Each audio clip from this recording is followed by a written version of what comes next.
maraming salamat po sa inyong lahat. And now, may I call Undersecretary Anthony Gerard Gonzalez for his message and presentation of historical marker.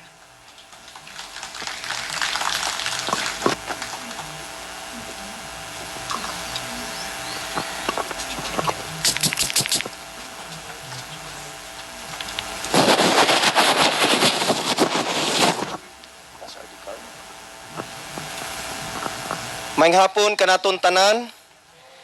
Before I proceed, I'd like to greet RD Carl Cesar Rimando of DILG 8, RD Karina Tiopes of DOT 8, Congressman Roger Mercado, District of Leyte, Mr. Genis Moralios, School Division Superintendent, District Division of Leyte, Municipal Mayors of Southern Leyte, City Mayor Nico Mercado, Maasin City, Mayor Melchor Petracorta of Limasawa, Provincial Tourism Officer Mr. Edgar Garvez, Municipal Government, Department Heads, Barangay Officials, Governor Damian Mercado of Southern Leyte, SB Member Nestor Rin, fellow public servants, good afternoon.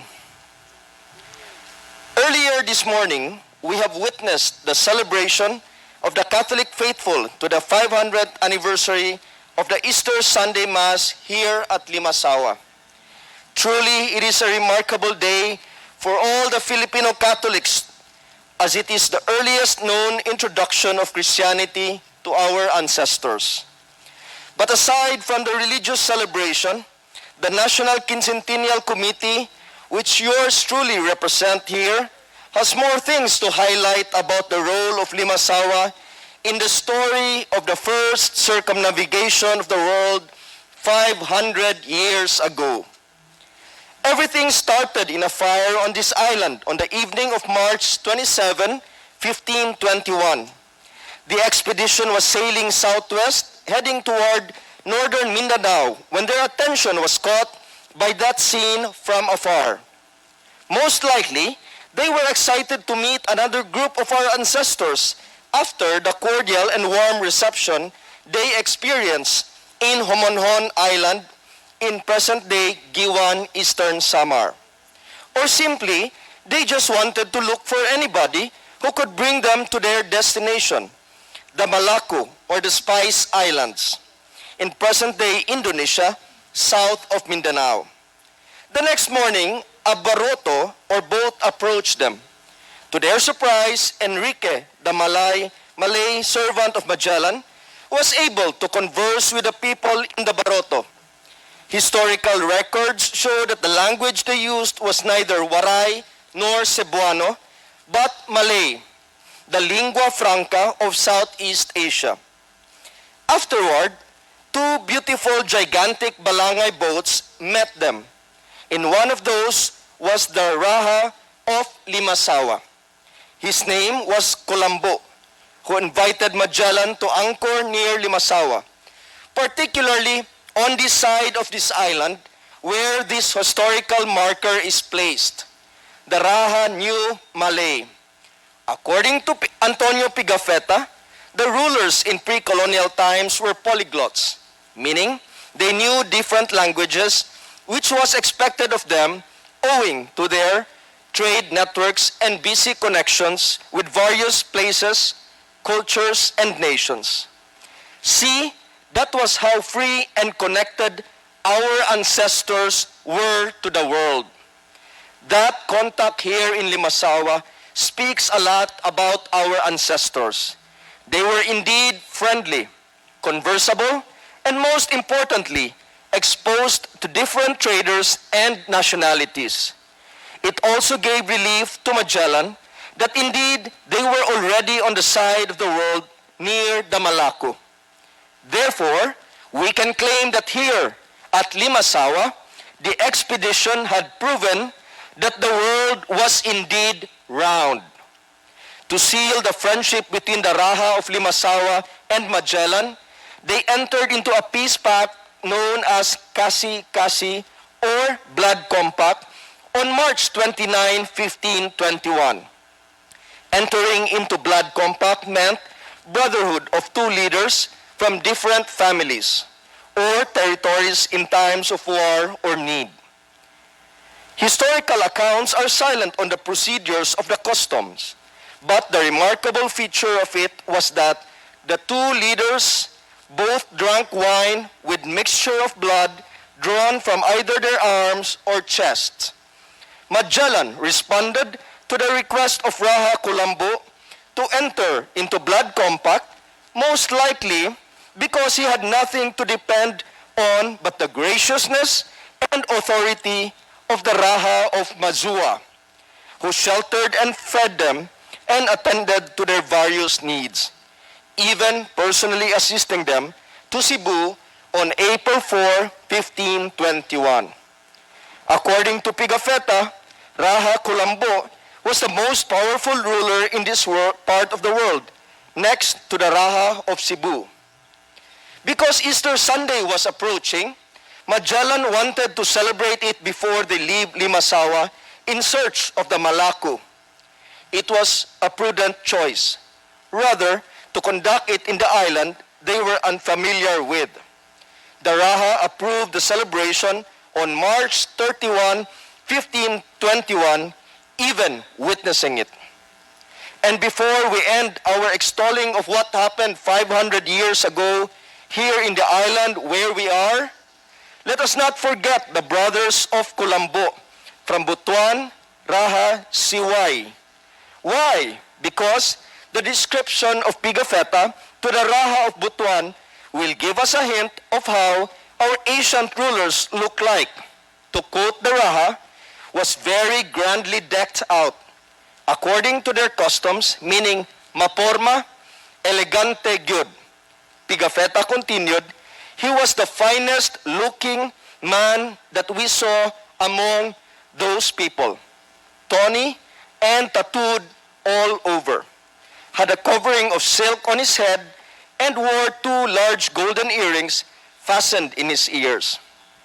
He wore a cotton cloth all embroidered with silk, which covered him from the waist to the knees, and at his side hung a dagger, the half-carved wood, which was somewhat long and all of gold, and its scabbard of carved wood is a description of a savage people. Remember, we were educated thinking our ancestors were uncivilized before the coming of the Spaniards, and that the barbarity, and that the discovery of Magellan of this island saved us from barbarity. The National Quincentennial Committee wants the Filipinos, people of today, to appreciate the world of our ancestors and draw inspiration from it.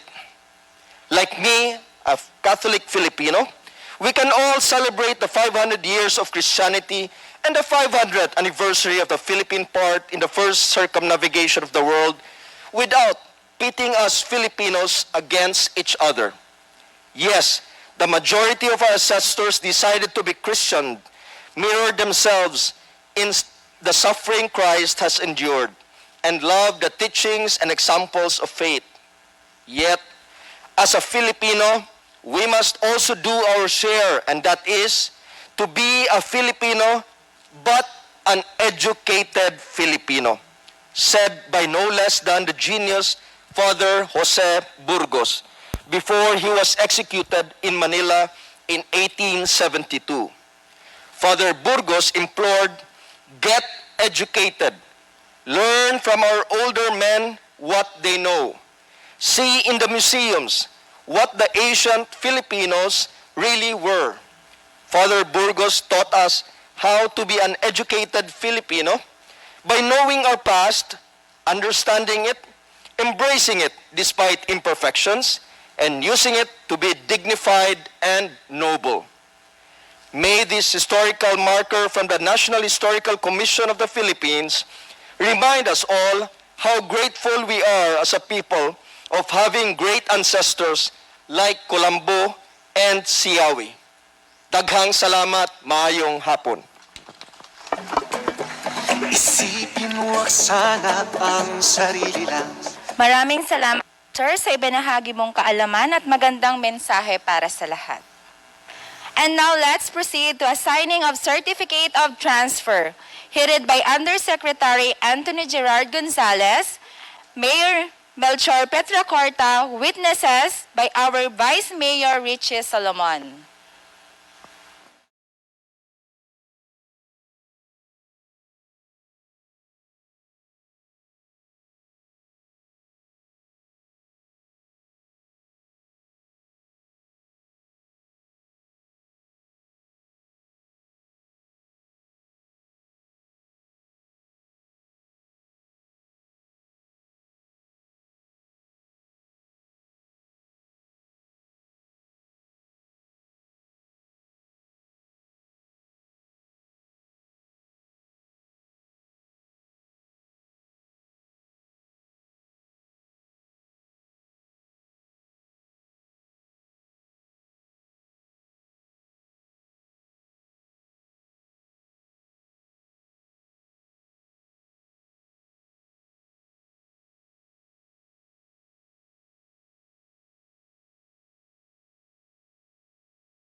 And pride as we took part in its 500 years celebration. Mabuhay tayong lahat, mabuhay ang Limasawa. Thank you, Mayor, for your message. Ngayon, atin naman pong pakinggan ang mensahe ng ating mga pinuno. Tinatawagan ko po si Governor Damian Mercado para sa kanya.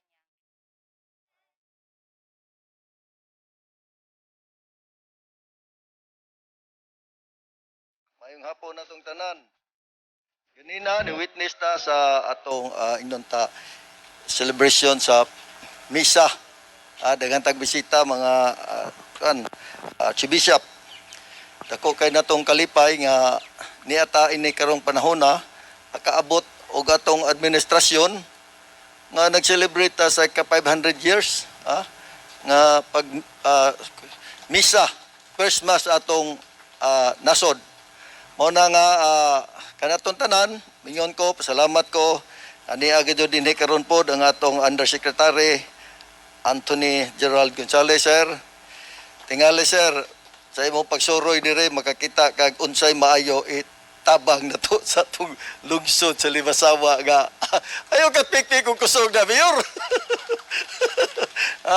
Matabangan na to kaya ato na maninggi. Celebrate ang 500 years, nagkuan ta karon dire, nag-unveil ta sa National Historical kuan marker, yes. Marker. Ngali Yusik kita na to dire Limasawa nga ato ning suportaran gyud with director Cupis of sa DOT. Of course, sa Congressman Oging, sigurado na yun ni Mayor. Sunod balik na mo din puro na karsada, way sakyanan. Ganina, nagsige miglibot-libot, daghan kayong karsada. Asa man ipadong ning daghan naman kayong karsada dire? In preparation di ay nga, mulambo na ang Limasawa, mo anindot na anay makarsada tanan magamit. Ingos Mayor Petracorta, wa may sakyanan kay wa pa may fuel station kuno. Mo nang butang kuno nag fuel station, mo daghan ang sakyanan. Mo na nga kanato tanan na mga taga Limasawa ato mabisita na dire karon Congressman Oging. Dako kay nato ning pasalamat nga neta karon nag-unveil gyud sa marker sa atong historical marker. And then tingali, wala di na gyud ikalalis no. Mungadto mo asa mo mobiyahe. Ngadto sa lain-lain nga lugar, di na gyud nato ni kalalis nga niya gyud sa Limasawa, Municipality of Limasaw ang first mass. Mao na. Unya, gi-declare na gyud ni nga mao na gyud ni ang atong lugar site sa first mass. Mao na nga kanatong tanan, mingon ko congratulations Congratulations taga Limasawa, labaw sa tanan ang atong probinsya sa Southern Leyte. Pero atong i-maintain ang atong inunta pagkahingamiguhon. Na mga bisita mo nga rin na to atong yung abi-abihon aron mudaghan ang musuroy diri sa atong lungsod sa Limasawa. Ang ako lang atong yung maintainahon ang peace and order para anindot ta diri sa atong lugar. Akong balikon, congratulations Mayor Melchor, sa atong Vice Mayor, sa mga councilors og tanang taga Limasawa, congratulations ini karong anindot og dako kayo nga activities sa 500 years celebration sa First Mass. Thank you and good afternoon. Daghang salamat gihap, Governor. Ngayon naman po ay tinatawagan ko po si Congressman Roger Mercado para sa kanyang mensahe.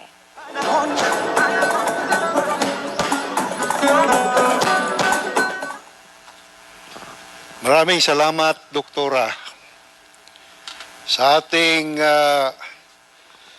Undersecretary Anthony Gerald Gonzales, the Office of the Presidential Advisor for Visayas, representing President Rodrigo Roa Duterte, our Regional Director of the Department of Tourism, Ma'am Karen Tiupes, Director Carl Rimando, National Historical Commission Chairman Rene Escalante, Governor Damian G. Mercado, Sir Gines Moralios, our Division Superintendent of the Department of Education, Vice Mayor Richie Salomon, members of the Municipal Council, Executive Director Carminda Aribalo, National Historical Commission of the Philippines,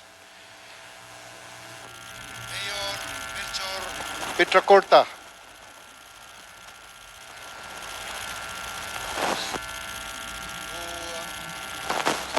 everyone, good afternoon.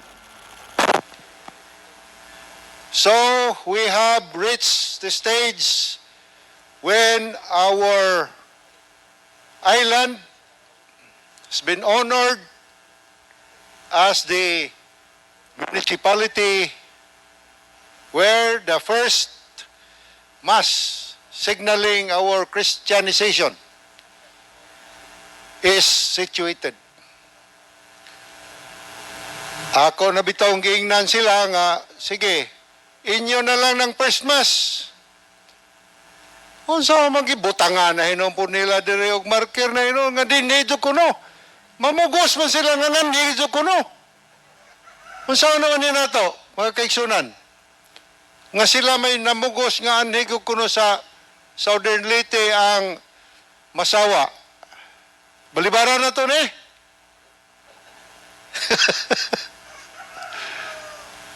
Di lagi makuan gyud. They can never twist history. The facts remains, no? This is not fake news, but the celebration and the designation of Limasawa in Southern Leyte as the site of the first mass is a fact. And it is proven by the Historical Commission, no less. So, ang amo na lang ikahanyo ninyo is to continue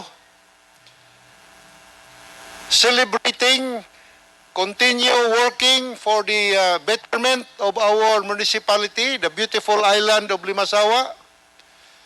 O ginaoton ta nga mag-usa kitang tanan nga mintras nag-celebrate ta, mintras nakakita ta sa mga proyekto, kaadyuhan nga gihatag sa atong presidente, sa atong administrasyon,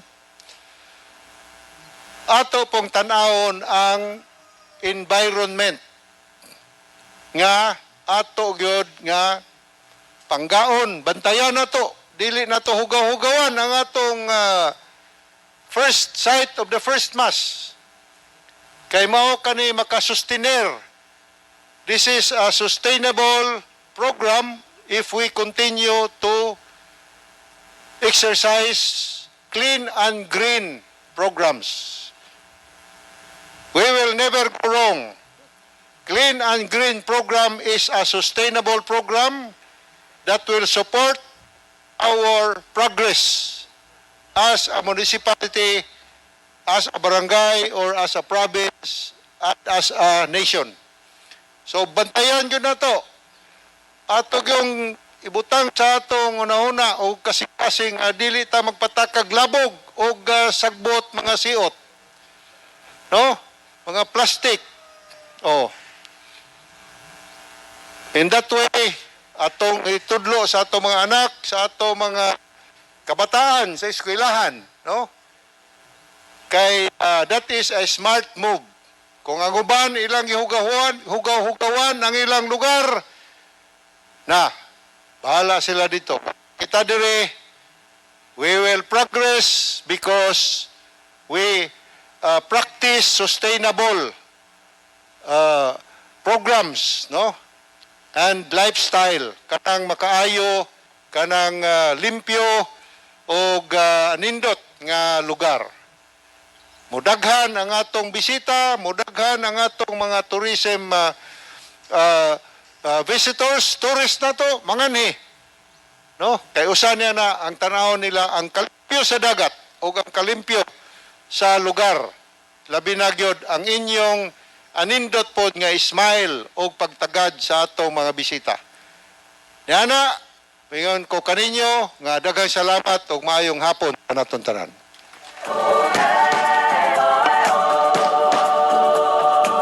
Maraming salamat po, Congressman. Ngayon naman po, ating pakinggan ang mensahe ni Sir Hines Morales.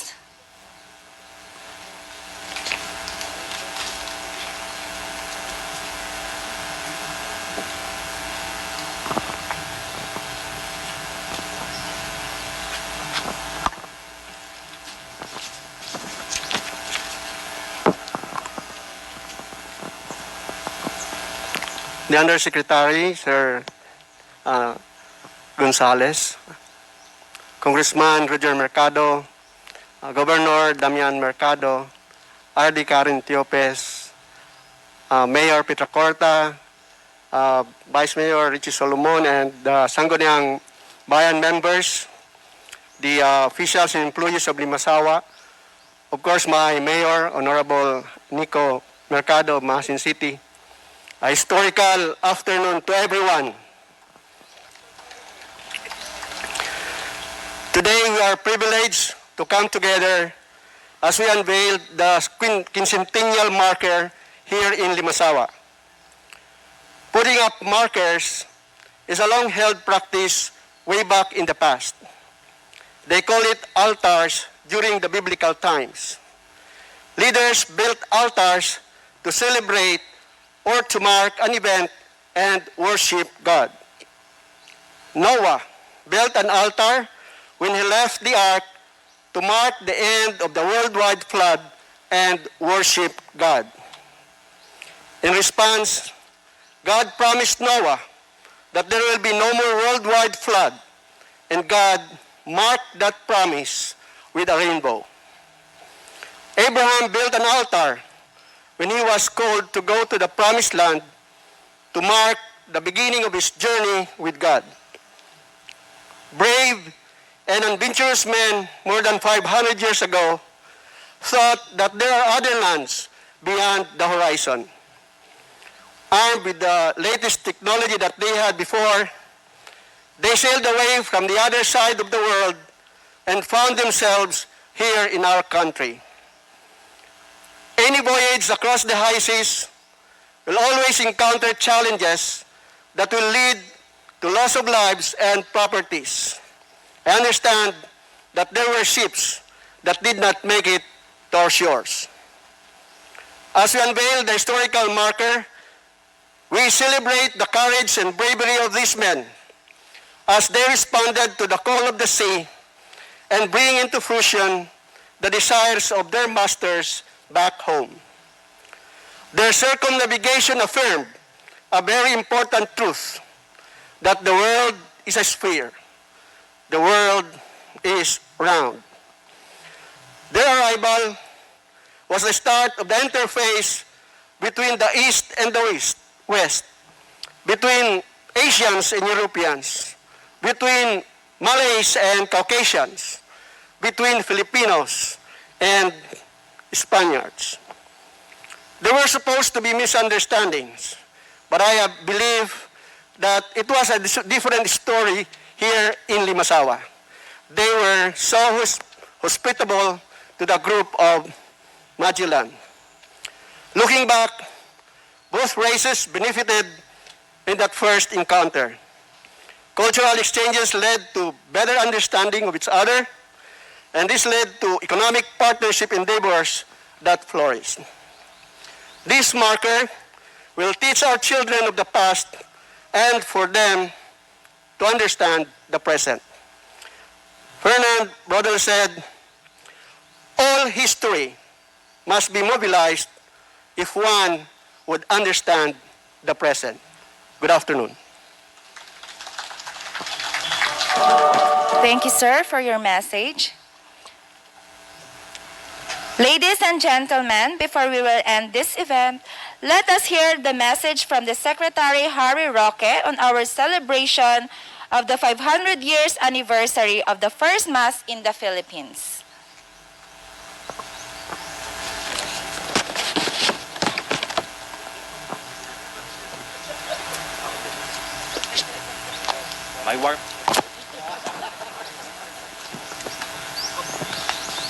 My warmest greetings to the Papal Nuncio of the Philippines, His Eminence Charles John Brown, Doctor of Divinity, to the Chairman of the National Historical Commission, Dr. Rene R. Escalante, to the Governor of Southern Leyte, my Governor, Honorable Damian Mercado, to the Municipal Mayor of Limasawa Island, Honorable Melchor Petra Corta, and to all Catholics there in Leyte and all over the world for the celebration of the 500 years of Christianity in the Philippines.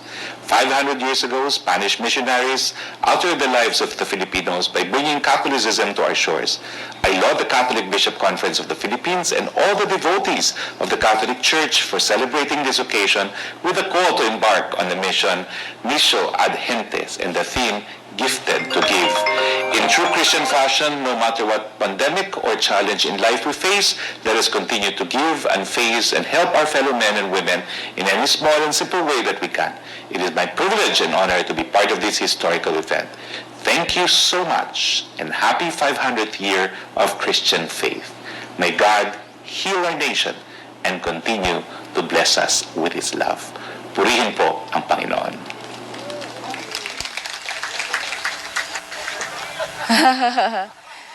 So thank you, Secretary Harry Roque.